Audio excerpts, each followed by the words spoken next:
Langavi, Malakka körfəzi sahilində yerləşir. İnzibati baxımdan Malayziya Respublikasına aiddir. Sahəsi 478,5 kvadrat kilometr, əhalisi 100 min nəfərdir.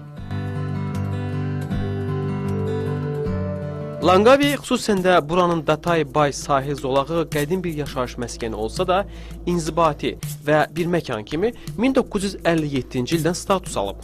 Statusu alandan sonra isə dövlət tərəfindən turizmin inkişafı üçün işlər görülüb. Söhbət Malayziya kimi ölkənin bir əyalətindən gedirsə, deməli hər şey yüksək səviyyədədir. Buranın yüksək səviyyəli turizm bölgəsindən çevrilməsində təbiətin rolu da təbii ki böyükdür. Dağlar və üstəlik bu dağların üzərinin meşələrlə örtülməsi isə həm meşə, həm də dənizi görmək istəyənlər üçün əla yerdir.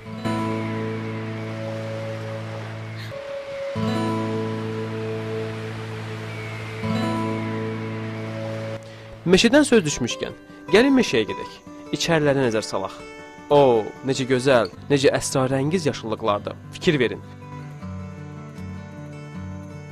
Bu yaşıllıqlar ansambl isə müxtəlif növ bitkilərin birləşməsindən yaranıb. Yaradanın yaratdıqları, üstəlik də insan əlinin yaratdığı səliqə, qayğının nəticəsi təbii ki, belə də olmalıdır.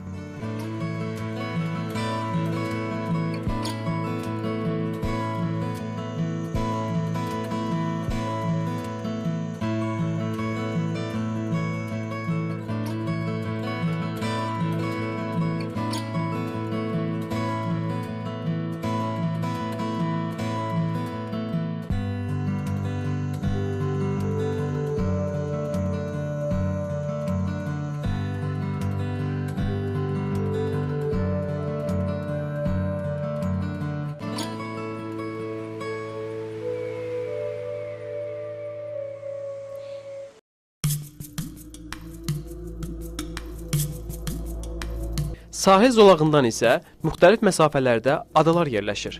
Bu adalar görünür. Təbii ki, görünəcək. Çünki sizə bir rəqəm deyəcəm. Deməli, buradan görünən həmin bu irili, xırdalı adaların sayı 100-dən çoxdur. Adalar isə materikdən təqribən 51 kilometr məsafədə yerləşir.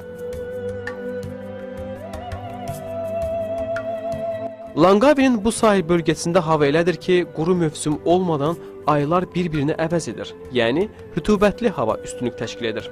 Rütubətli havanı yaradan məsələ isə ildə 2500 mm yağıntının düşməsidir.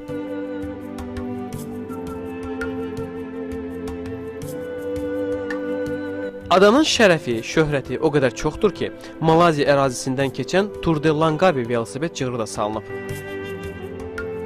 Amma bir məsələn deyim ki, bu gözəllik, bu şöhrət nəinki Malayziyaya, hətta dünyanın dörd bir tərəfinə səs salıb.